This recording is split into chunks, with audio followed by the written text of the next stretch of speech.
Well, hey there, American farmsteaders. This is Jenny with the Gramstead Family Farm, Donna with Hazel Bell Farm. and we are coming to y'all from Northeast Florida as two American farmsteaders doing our best to grow our own food and share our homesteading experiences with you in hopes that you'll grow a little food of your own. Yes. Today we are talking with Jamie Bateman with the Pioneer Homestead Festival down in Avon Park. Zolfo Springs, yes. Okay, Zolfo Springs, Yeah. around that area, Central Florida. Yes. How are you? I'm good. How are you? Good. Good. We wanted to have you on to talk about something that is definitely needed in our niche of homesteading and small backyard farms. That is few and far between, and that is an in-print, actual, put in your hands magazine about homesteading. And Yes. so tell us about that. What's the name of that? The name of the magazine is called The Florida Homesteader. And it is just that. It is an opportunity to read all the stories, to be encouraged, to be inspired by other farmers and homesteaders that are specifically to Florida. That's one of the reasons why we decided this. Our family has been homesteading for many years, and one of the things that we saw, especially when this homesteading tsunami kind of took effect across the country, there were so many influencers that were out there talking about how everyone is doing it, which is great, but nobody was really in print anyways talking about Florida. And we are a country of our own, I think. Yeah. We definitely are. Everything's different in Florida. We have our own rules here in Florida. That's true. We do. We have our own rules, polar opposite. They say everyone is always so excited about planting from May to October, and it's like, well, May comes around, we're wrapping things up and going inside Right. because it's going to get We're too done. hot. Yeah. We're done. Everybody else is just starting their tomatoes and our Mhm. tomatoes are done. We're done. We're canning those tomatoes at this That's point, right. That's So we wanted to just have something. It just really came relevant to us as we were doing this, that there's just not anything out there in print. And Mm. so through a lot of prayer and talking with others, we decided, you know what, let's try it. And here we are. We have our first issue is coming out at this point in just a couple weeks. And it's bi-monthly. Every other month you'll get a copy in the mail, but there's also a digital component to it. And then we have our podcast that we're helping the magazine come to life, and we're telling the stories that you read in the magazine. So we are Cool. so excited to tell the stories. The stories How have been pretty fun. awesome. Yeah, Yeah. that's really cool that you're like wrapping it all together, tying Yes. it in. Yeah, Yeah. it's the stories I think that people crave so much, hmm and even if they're not successes all the time, like Oh, no. that's part of what we do in our intro that, Jenny says, and we're just sharing our homesteading experiences. Like hmm we need more of that. Yeah. Absolutely. Absolutely. Because it brings to light, the reality of it, and that, you can do this, this is hmm not hard, hmm there's resources out there everywhere. And I mean, it's so doable. So Mhm. we were just talking last week, like about meat chickens, like hmm when I finally did my first batch of meat chickens, maybe 10 years ago, it was like, we did it and we processed them. It was like, oh, wow. That actually wasn't that hard. We can do this. Yeah, so They're that's our pretty hope easy. is that we just, get it across to people that it's not that hard, Right. you know. Well, and it's also one of the things that we have found is that it's just encouraging folks just to take that first step. Yep. Just Yeah. try it, Just and try then one thing. just try one thing. Plant that tomato plant, plant a herb or something along those lines, but just try it and Right. see how you do.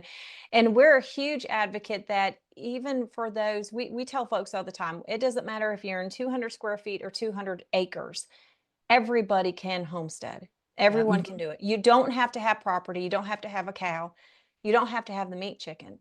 And Right. what this looks like is that even if you can't grow it, and there's some folks out there that are just, they kill plants instead of grow them, and I get it.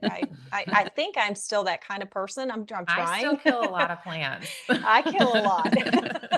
Somehow Oh, you some food needed makes it to the water? table though. Right. But we tell folks if you can't grow it, then you support a farmer who can. And you go out there and you buy your veggies, you buy your fruits, you buy your meat chickens. And you bring it home and learn to process it Right. yourself. You know, Mm-hmm. you can still Yeah. do it though. Yeah. Absolutely. Yeah, being in the kitchen is such a huge part of homesteading, and Yes. everybody has a kitchen, so the Yes. kitchen's a great place to start. Yeah, we always say Making that. bread, making Yes. bread instead of buying the bread. It's all Mhm. those Right. things. Absolutely. Right. Making those simple swaps for, I always consider the things that I used to buy that we don't buy anymore. Or if we do, it's just that like they're in the back just in case we run out of the home stock, the like the Absolutely. bone stock and condiments. And I can't even think right now, but marinara sauce, Duke's mayonnaise. Duke's mayonnaise. Yes. There's something Southern about Duke's mayonnaise. Although I did learn Yeah. I have figured out how to make it at home and it tastes just Yes. like the store bought. Yes, so it's kind of a joke in our house that so I usually make the mayonnaise anymore. Been doing that for several years now. And if it's not made fresh, I mean, that's not something that we're preserving for the shelf, right? It's always Right. fresh. And so if somebody used the last of the mayonnaise, God forbid, we are out of mayonnaise in our house. So I always keep a jar or two on the shelf of Duke's. So That's not a bad yes. idea. My husband I think it was it was this morning. He was getting his lunch ready to go to work and I said, "Well, are you going to use he had pulled pork out of the refrigerator." And I said, "Are you just going to make a sandwich? You taking it like that?" And he said, "I can't make a sandwich." I said, "Why? I just baked you bread. Like you got bread." He goes, "We're out of mayonnaise." And I'm like, "Okay, I'll make Then more it's mayonnaise." impossible.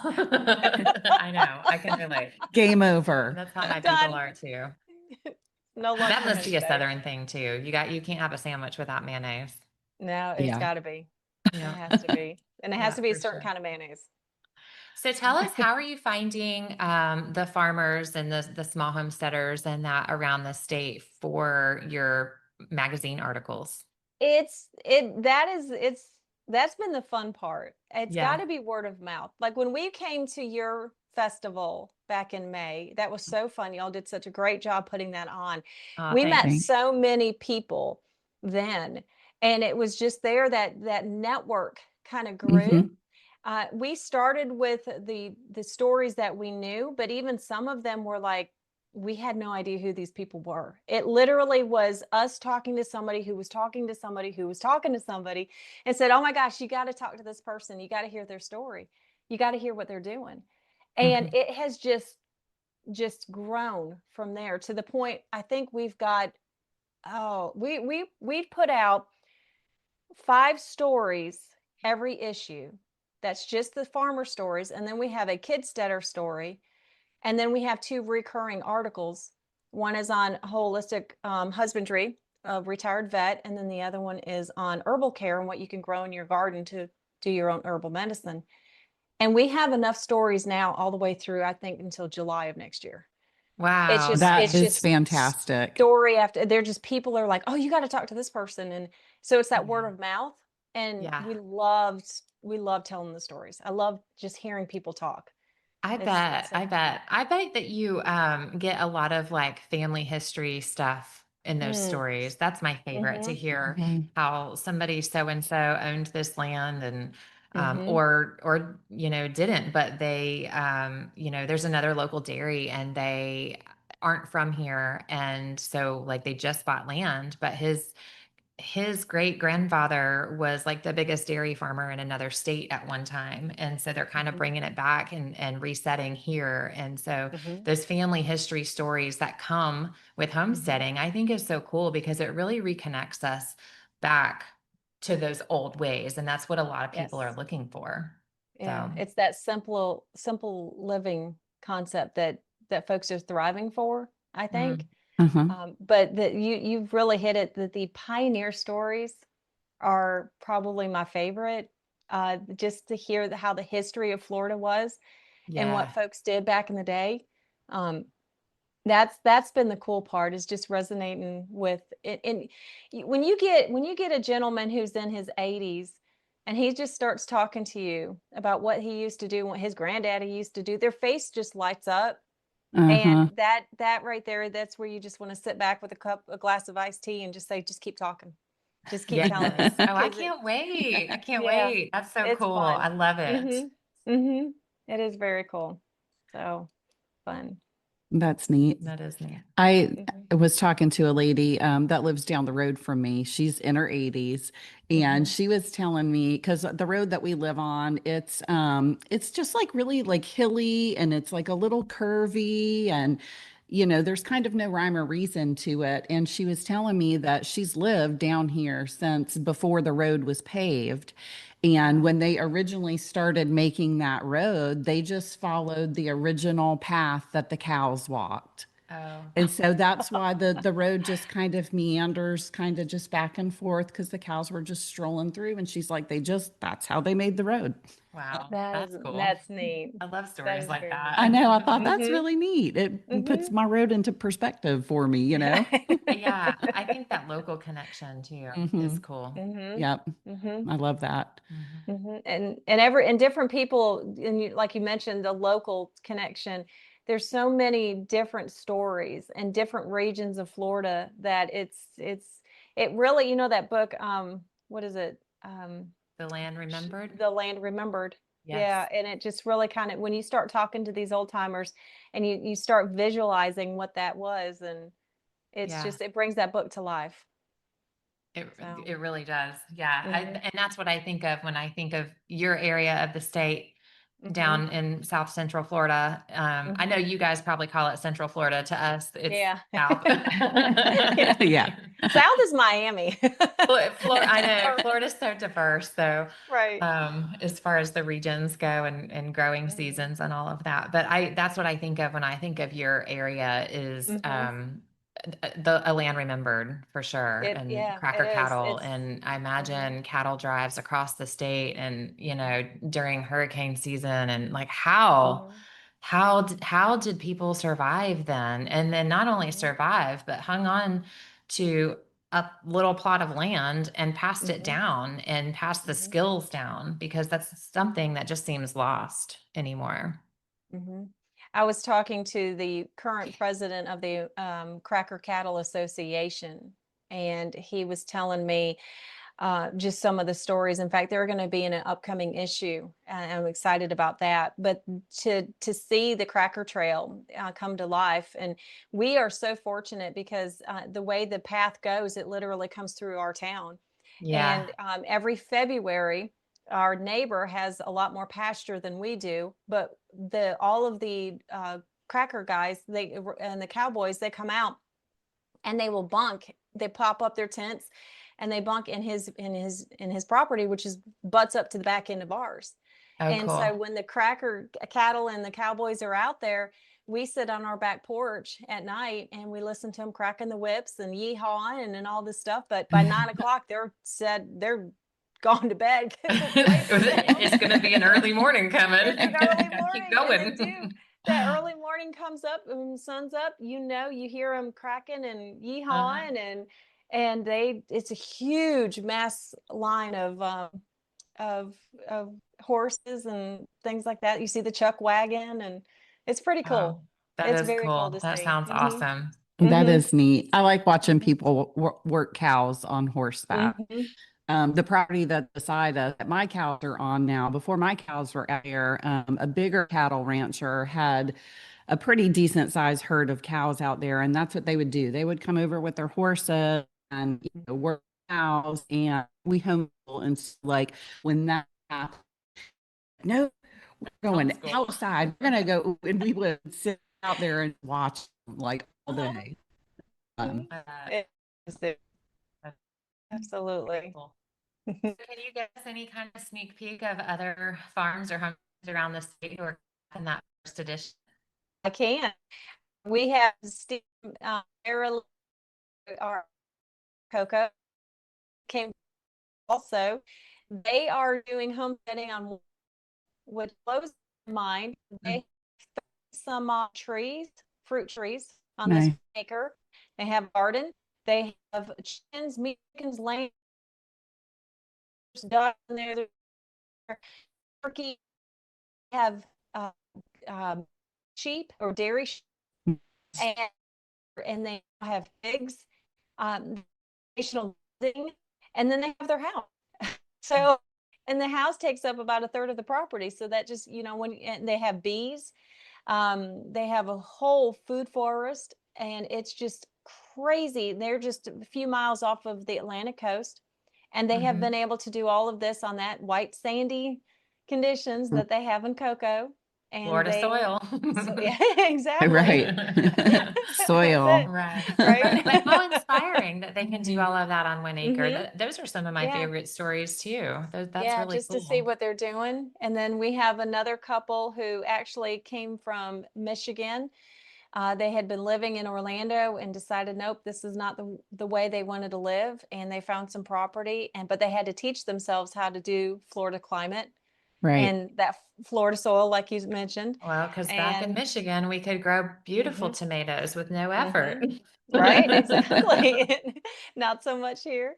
Uh-huh. Or at least not the way they were doing it. Not they Uh-huh. couldn't. So they had to learn. And she actually wrote a book on it, which is pretty cool.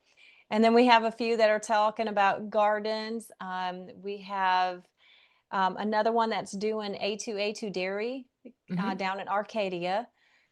So we've got a story on that and that healing component to that raw milk. And then of course our Kidstetter is amazing. She's 14 years old. She shows sheep, say that 3 times fast, Right. and and local and state competitions and things, and is part of her FFA, and actually went all the way to DC to petition her congressman to help support and advocate for ag classes and things like that in schools.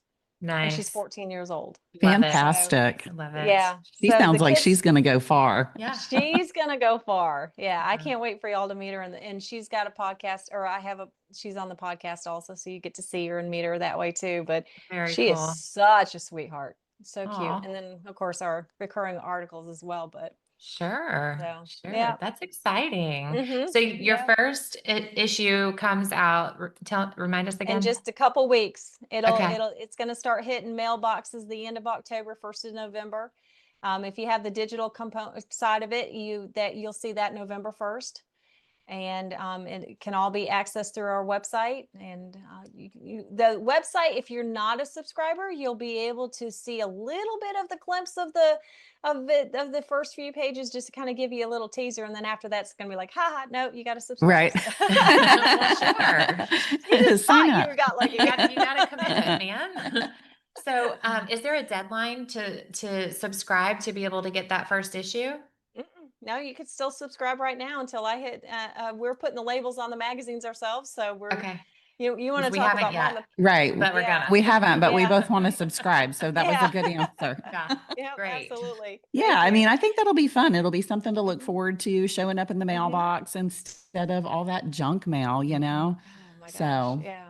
There's very just fun. something about getting a magazine in the mail, and it's Yeah. like getting a letter in the mail. It's Uh-huh. just, it's that, that art format of, to me, it's the smell of the paper and the texture of the paper, and just taking the time to disconnect from anything electrical, and Sure. just looking at something in your hands is the creation of it is just, I love it. Yeah, So, I bet. That's cool. mhm, So yeah, November 1st, and then the next one would November 1st. be January, I assume. January. Okay. Okay. Yeah, end Uh, of December, 1st of January. Like we're already putting that together now. It's a quick, I it's a quick turnaround. bet. It's a busy life. It is busy, but I love Lots of it. It's content fun. there. Hmm. Yeah. So Yeah. what's the website? www.thefloridahomesteader.com. All spelled Okay, out. that's Yeah, easy. it's easy. Hmm. And everything. TheFloridaHomesteader.com. Yeah, thefloridahomesteader.com. And everything is the magazine, the website, the podcast, the YouTube, the social medias, everything is the same name. Okay, Cool. Just keeping it Very simple. cool. Hmm. All Yes. right. nice. Yes. So tell us a little bit about your homestead. What do you got going on there? Oh, well, we took the summer off as far as meat birds goes. We found in previous years it's just too hot here Yep. to try to We grow don't do them. meat birds in the summer. We don't do them during Uh-uh. hurricane season. That's my rule. No That summer, no yes, hurricane absolutely. season. Mm-mm. Yes, absolutely, because it's just too much. It is. And so we actually started about a month ago. We brought in some more chicks, And so next month will be, around festival time, magazine comes Right. out. You've got Let's nothing Right. else process to some do. chickens Right. too, Right. Process why these not? birds. Right. You need more chores. Why not? So we have our meat birds that we love to raise. We just processed one of our steer, so we Nice. have that. So we have some cattle. We love raising. Well, I say love. It depends on their mood. We the boar goats. I used to say, I know you have goats because I once Yes. called you and there was a goat catastrophe or something was happening and they were they were very loud in the background and you were like, I'm so sorry. I just have these goats. That's why I said we love it. And then I was like, well, it depends on the day. Yeah. So we we have Yeah. boar we have boar goats, but the really cool part about that is that we raise those for kids to show in the fairs. So our Okay. Okay. local fair associations, they allow kids to show the goats, Mhm. and these are meat goats, obviously. But to see and to teach kids that component and what that looks like, and get their interest in ag and getting them involved in raising animals and understanding that they get sick or if something happens in the animal, and just it's that teachable moment for us. And so Mhm. we thoroughly love doing that. And then we have your typical laying chickens and ducks, and we do have quail, and we have miniature donkeys, and so we just have a cats, dogs, Right. A plethora.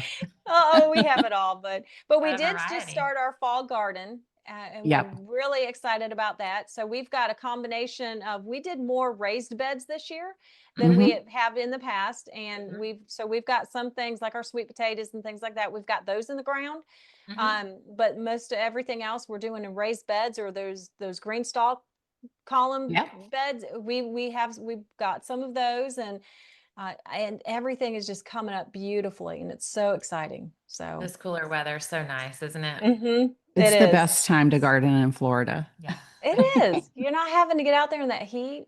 So Yeah, we've I been love it. actually both of us on the raised bed kick here lately as well. Hmm. And my garden is half raised beds and half in ground. And I've just said, forget it. I'm just adding more Hmm. raised beds in. And Hmm. I love my raised beds. Like I Yeah. Hmm. just would rather garden there.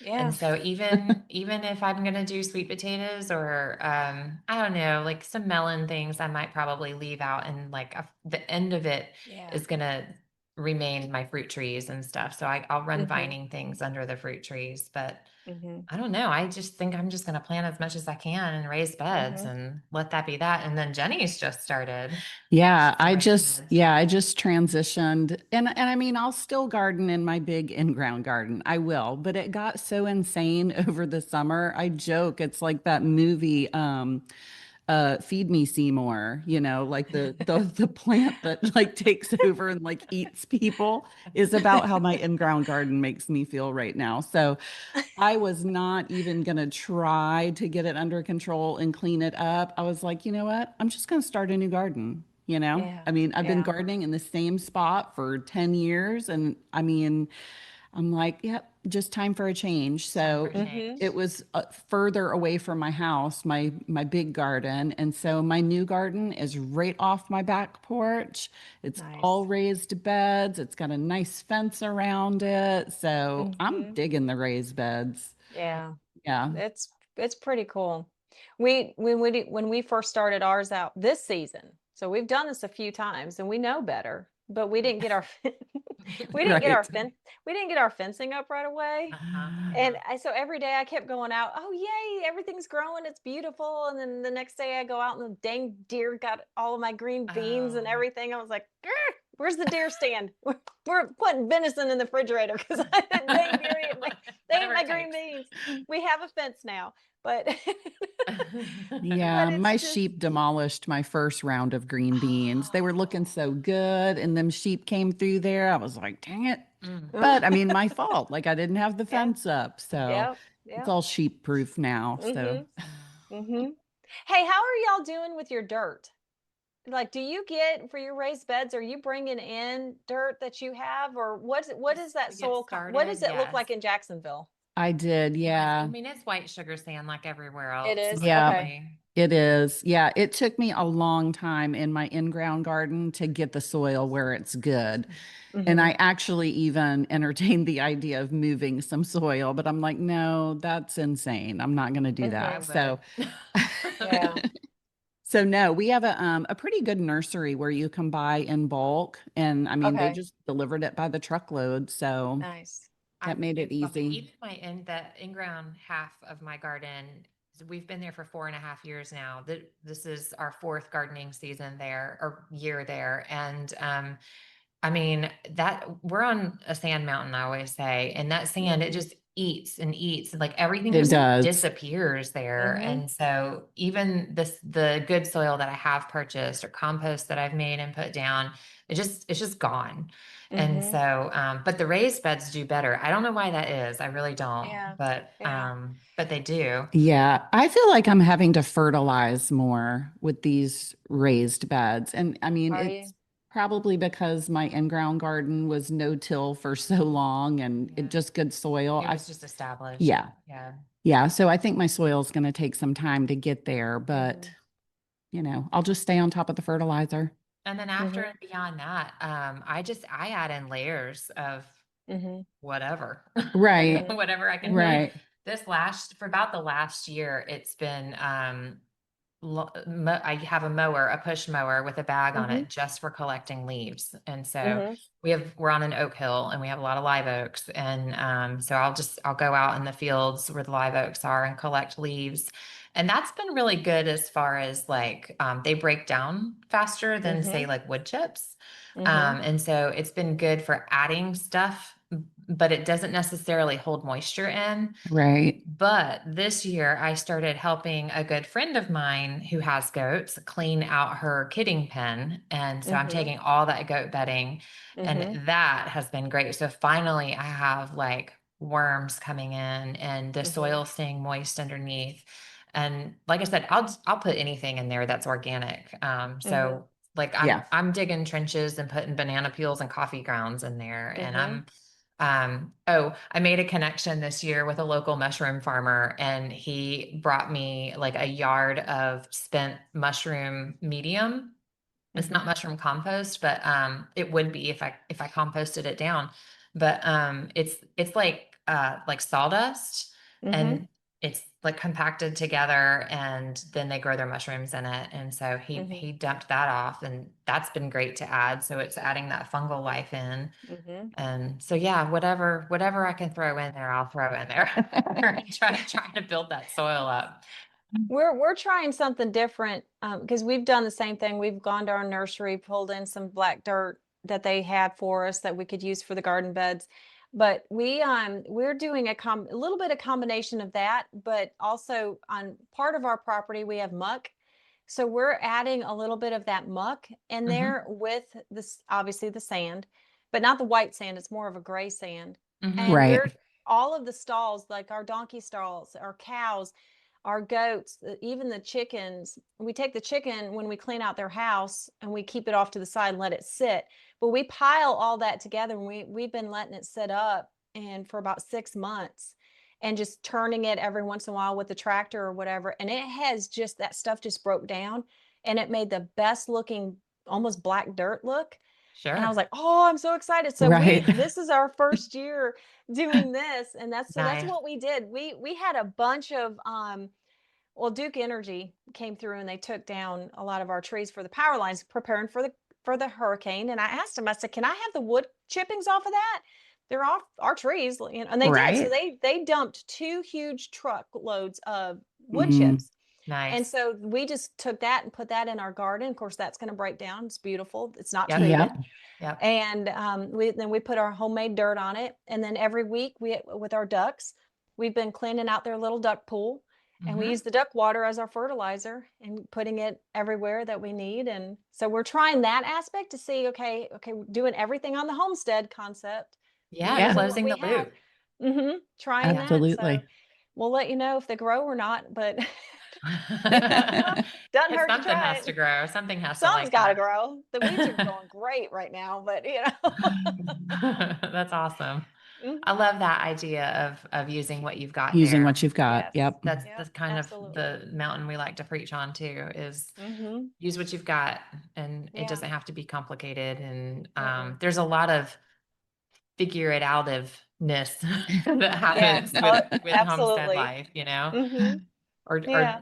maybe it's more like the Velcro approach. Just keep throwing See what it. sticks. See what sticks. Something's got to stick at some point. Yeah, for sure. That's funny. Yep, absolutely. Well, any other questions? I don't think so either. No. Is there anything else you want to tell us about the magazine? Oh, just well, first of all, thank you. Thank you for the opportunity to let me come on here and share about it. If Yeah. you have stories, if you know of anyone who's Oh, got girl, I got a like, bunch of people to send you. oh, I can't wait. Yes, send them our way. There is absolutely no charge to be featured in the magazine. This is our Okay. gift to tell your story. We want to keep that legacy going. We want to inspire and encourage others. So if you've got stories out there, send them to us. The website has my email address. You can email them that way.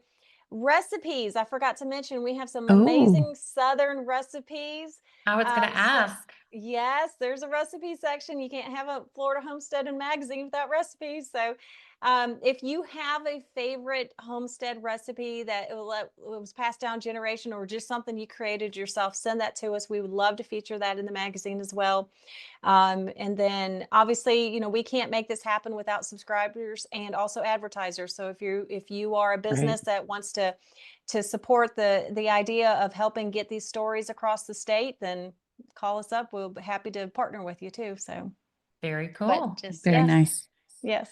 Well, thanks But for thank coming you. on and Thank sharing. you. Yeah. We're so Yes. excited for you. We're excited to get down to your event in November as Yes. well. Yes, that'll be fun. November 7th and 8th. I'm not sure when this podcast comes out, but November 7th and 8th is going to be the Pioneer Festival Homesteading in the Heartland. And we've got workshops and festival component, and then also a workshop component. So we're excited to have the speakers and Joel Salatin and Rachel Hester, Laura Cox, Katya with Slavic Beauty. All of them are coming in. So it'll be a fun event. For sure. Fun. Very nice. Yes. Fun. Very nice. Well, we're looking forward to it. Yes, thank you. I can't wait to see y'all. All right, you as well. Thank you. Thanks, Jamie. Thank you.